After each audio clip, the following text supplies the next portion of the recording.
parang feeling ko hindi siya worth it. For me, hindi worth it. So ang advice ko lang, kung gusto nyo talaga mag-lift, try nyo rin mag-quick lift muna. Yun o, good day guys. Welcome back sa ating channel. So nagdadrive ako papunta sa isang shop ulit, kasi magpapakabit tayo ng actually magpapapalit ako ng suspension na. So recently kasi naramdaman ko na talaga yung tagtag niya, kasi nagagamit ko na siya ng madalas, kasi ang daming holidays ngayon, ang daming nakailang back and forth kami sa Batangas, and then doon ko naramdaman talaga na parang napapagod ako pag nagdadrive ako, compare sa territory. Kay territory medyo ano talaga dun parang ang sarap-sarap ng pakiramdam pa rin dun. Pero dito kay kasi medyo ramdam ko talaga yung yung pagod ko pag ayan, nararamdaman nyo yung mga lubak-lubak pa yan. So parang ramdam talaga di ba? Yan So yun nga, going back, ramdam ko yung pagod ko, kaya napagdesisyonan ko na magpalitan ng suspension. So yung ipapalit ko is, sabi nila maganda daw yun. So based sa research ko, maganda daw yung performance ng Ride Max. Ano ba yan nangyari dito? Ng Ride Max maganda daw kasi meron siyang 4 settings. So meron yung 1 soft, tapos yung 2, 3, and 4 ganon. So hardest syempre yung 4. So kaya yun yung pinili ko, compare mo sa iba na parang fix lang. So kasi hindi ko rin alam kung ano ba yung pinaka best comfort para sa akin. So pero sa ngayon gusto ko yung malambot. Yun yung ko. So kaya napili ko si Ride Max kasi yun yung softest, yung number 1. Maganda daw yun. So didepende na lang sa akin kung okay lang ba sa akin yung medyo matalbog, kasi alam ko mag-bouncy daw yun pag pag number 1. Pero anyway, based sa research ko, 1 and 2 lang naman yung pinaka best sa comfort side. Kaya yun, kaya napili ko si Ride Max. Okay, so yun yung ating gagawin ngayon. Papa-install ako, and then on the way na ako. Actually magpapa-install ako dun sa dati kong pinag-installan ng quick lift ako ba? Yung quick lift, yung 2-inch na quick lift. So doon din ako magpapakabit ngayon doon sa import car accessory something, I forgot the name. Pero yun doon, on the way na tayo papunta doon. Naka-schedule ako ng 1 PM, actually past 1 na pala. And yun, and then good thing naman, medyo nabawasan yung presyo kasi yung quick lift, yung sa rear side, yung black, hindi na siya tatanggalin. So yun na yun. Papalitan, lalagyan lang talaga dun is yung suspension lang ng rear. So technically papalitan talaga yung buong sa front. So sa front kasi tatanggalin na rin yung quick lift doon, tapos papalitan syempre ng suspension sa ng spring ng coil. So yun yung papalitan. So mas maganda daw yun sa malambot for sure, kasi nga hindi na siya quick lift. So yun, I don't know kung talagang sa quick lift yung naging reason kaya hindi naman siya sobrang tagtaga.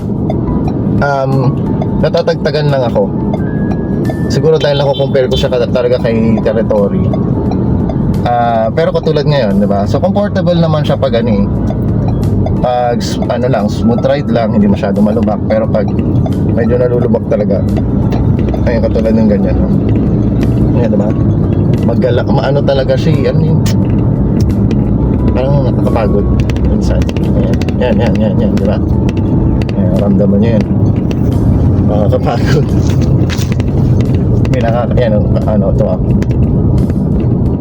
I think ramdam niyo sa camera. Ayan, siya, matagtag. Hindi naman ganun katagtag, pero matagtag din.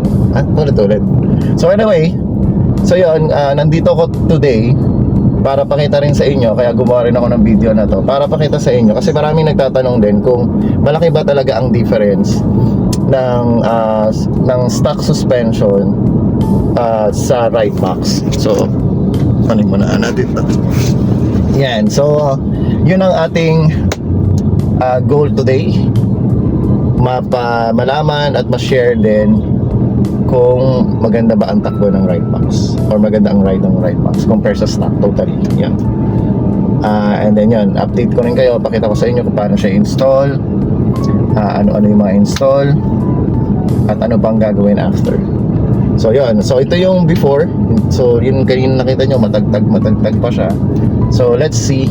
Then magbibigay ako ng review later pag pauwi naman ako pagkatapos kabit, kung malaki ba yung difference or the same lang. So worth it ba talaga mag-change o magpalit ng suspension. So okay. So actually malapit na ako, isang tawid na lang at nandun na ako. So yeah, makita ko sa inyo later.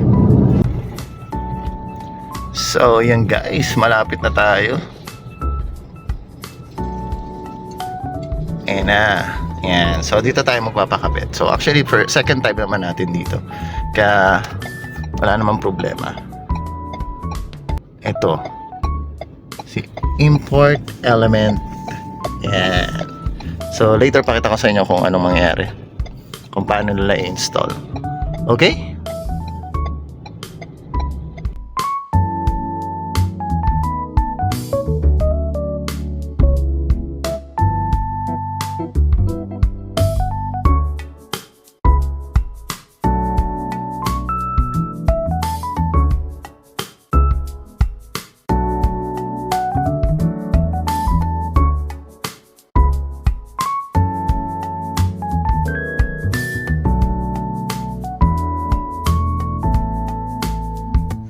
So ito pala guys yung stock niya sa front, stock shock. Tapos yan, ito yung aking quick lift before. So yan, so tatanggalin na rin yan lahat. So technically yan lahat, yung buong yan tatanggalin na siya. So yan, so actually maganda pa naman siya, wala namang issue or something. Almost new pa rin naman yan. Ito pa yung kabila.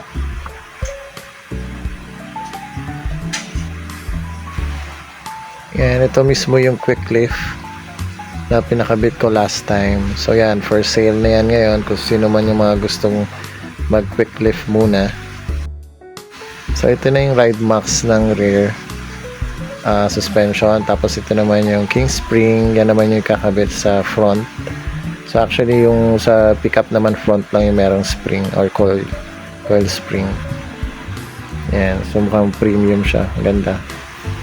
Dito nga in-start na nilang i-assemble yung suspension. So ayan yung front, lalagay na nila yung spring. So ang ano na nila, i-combine na nila yan.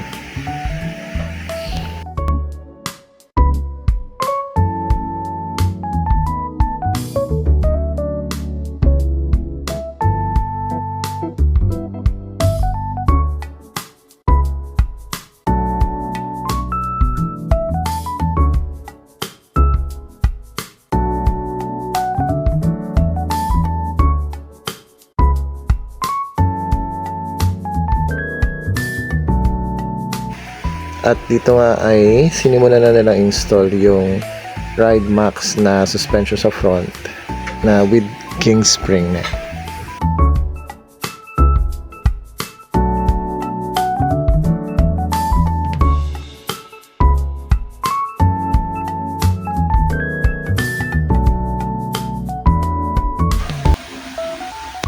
So ito pa na yung sinasabi kong settings na meron siyang apat na settings, yung 1, 2, 3, 4.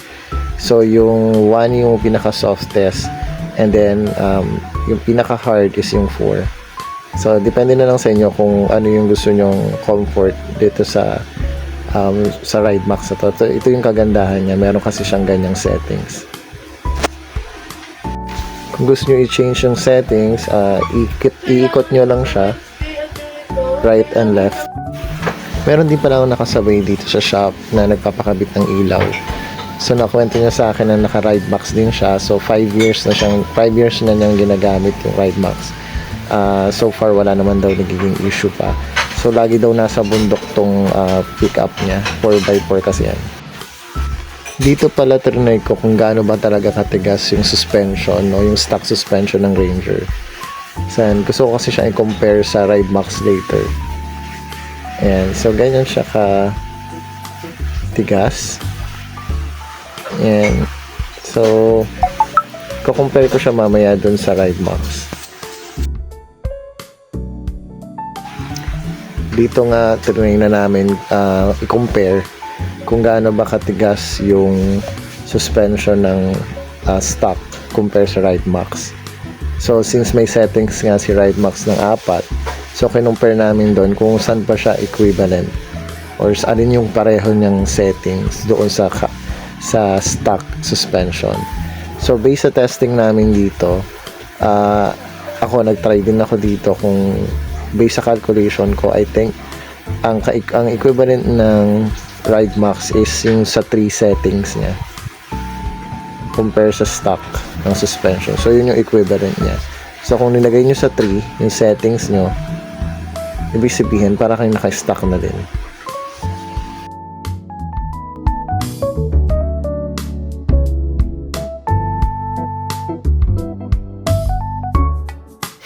Dito pala sa rear, ang ginawa kong setting is number 1 din. Pero normally daw, dapat pag rear, dapat is nakaset to siya.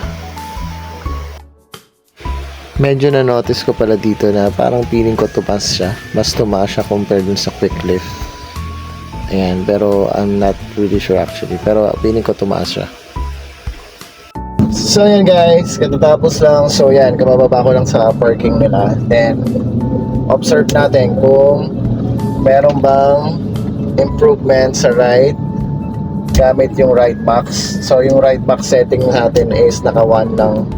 So yun, so ngayon test natin kung ano yung kamusta naman yung ride. So balitaan ko kayo kasi hindi nyo naman mararamdaman. So ano lang tayo, tawag sa ganito, honest review natin.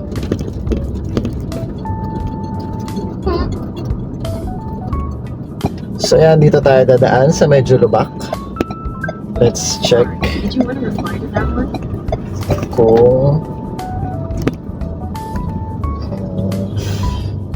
pinadaanan ng lubak pero same pa rin. Wala akong makita ang difference. Sige, try ko pa dito. So dito kasi medyo may mga lubak-lubak dito.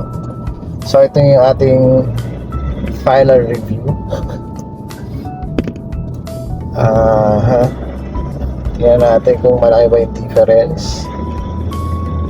Tingnan natin dito. Ano ko sa humps na. So magkasunod na humps na. Tingnan natin. Oh my god. Same. Same siya, same. Yung humps to, ha? Oh.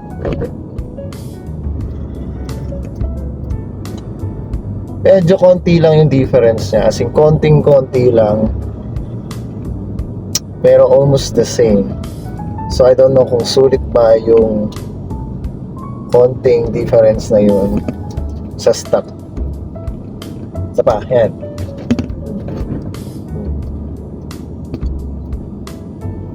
Same. Parang ganun din kasi nung ano eh. Isa pa. At pag dahan-dahan kasi syempre medyo smooth siya. Ito pa, bilisan ko.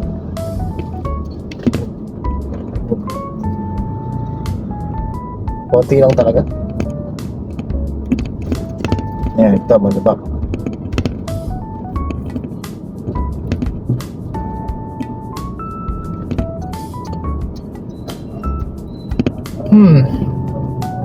I think same lang naman.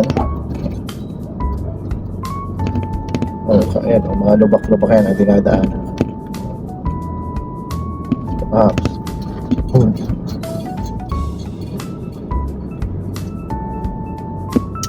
Siguro, masasabi ko ito pa isang humps pa.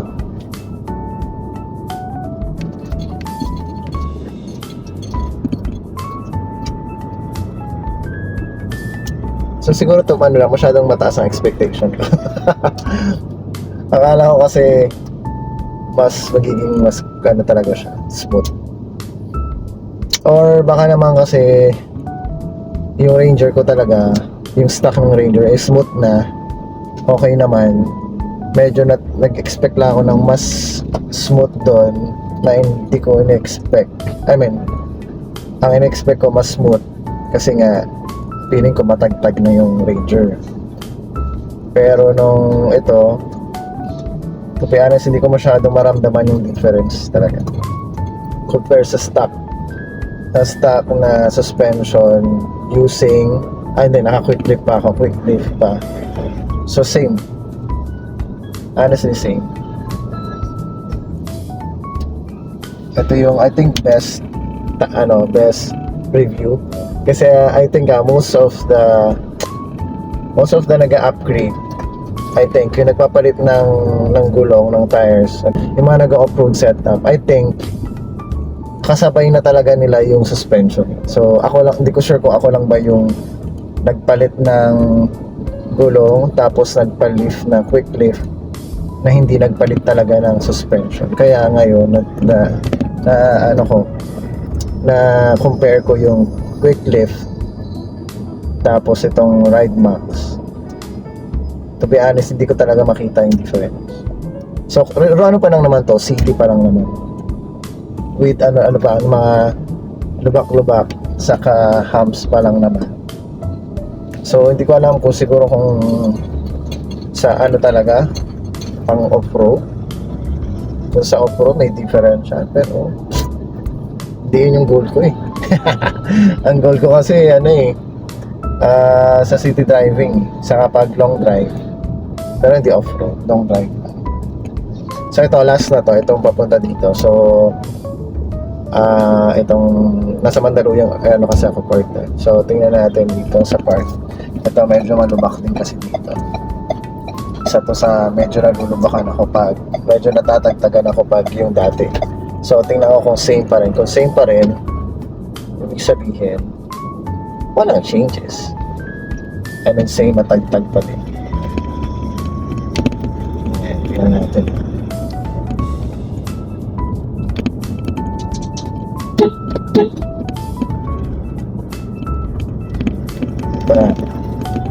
Ayan.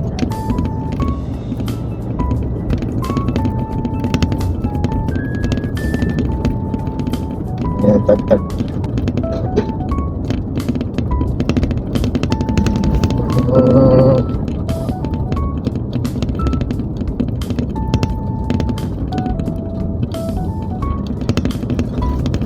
Makakita mo yan, ramdam nyo ba yan?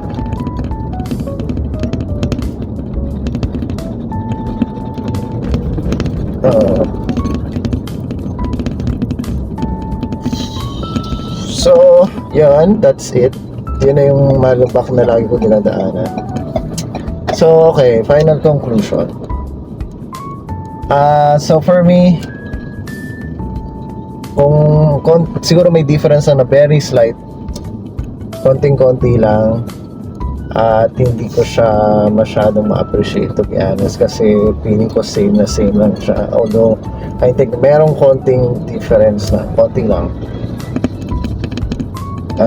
pero parang hindi mo talaga noticeable. Hindi yung aso, saan yung aso? So hindi siya talaga noticeable, as in sasabihin mo na wow, amazing. Kasi may napanood din ako dati na sobrang, hindi ko alam kung OA ba siya, sobrang OA niya sa pagsabi na sobrang laki ng difference. Yung na rin yata yung client din yata yun sa different store, different shop. Okay, ito pa one, ito may lubak talaga, may butas.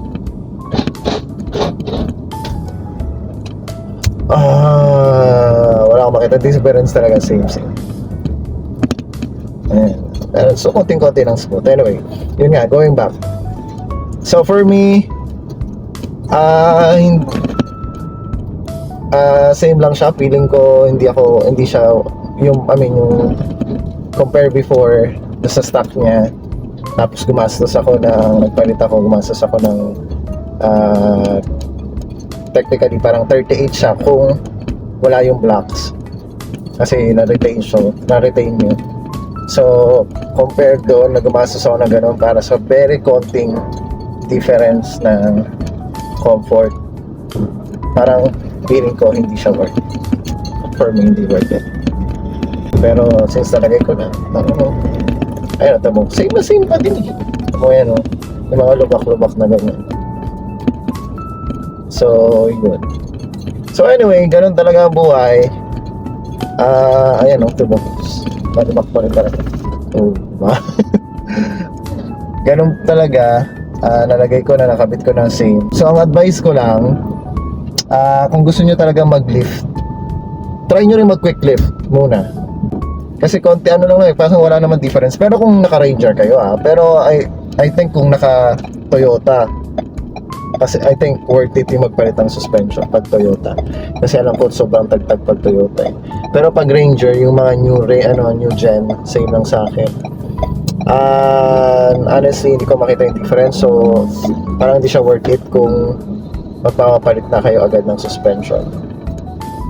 Saka I advise din, ang advice ko kung magpapalit kayo ng suspension doon sa shop na may wheel alignment and camber alignment. Kasi doon sa pinakabitan ko, sad to say, wala sila. Ngayon, hindi pantay yung manubela ko. So, yun yung problema. Na parang syempre gagastos ka pa ulit instead na sa iba free lang yun. So medyo mali ako doon kasi nagkaroon ako ng loyalty something. Wait, nagpapark kasi ako. Nagkaroon ako ng loyalty sa shop na yun kasi nga doon ako nagpakabit ng quick lift kahit na hindi ko na na-consider yung kasi marami nag-o-offer naman na merong wheel alignment, pero hindi ko kinonsider. Although same lang actually presyo na same, meron ng difference minsan ng 1,000 ganon.